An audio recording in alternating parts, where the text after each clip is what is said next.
সব শকুনের রং হয় না তো। কেয়া পায়েল অশ্লীলতা ছড়ায়, সরাসরি এমন অভিযোগ করলেন ঢাকাই সিনেমার জনপ্রিয় খলনায়ক মিশা সওদাগর। হঠাৎ কেন এমন বিস্ফোরক মন্তব্য করলেন, বিস্তারিত জানাচ্ছি। তার আগে আপনি যদি আমার চ্যানেলে নতুন হয়ে থাকেন তাহলে চ্যানেলটি সাবস্ক্রাইব করে পাশেই থাকুন, ধন্যবাদ।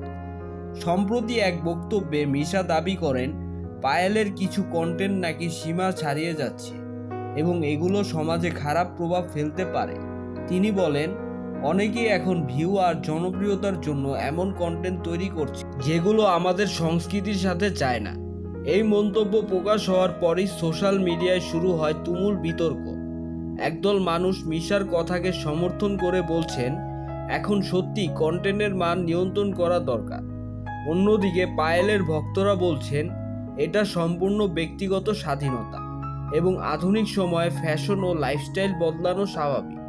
সো ভিউয়ার্স, এই বিষয়টি নিয়ে আপনাদের কি মতামত কমেন্ট করে জানাতে ভুলবেন না। ধন্যবাদ।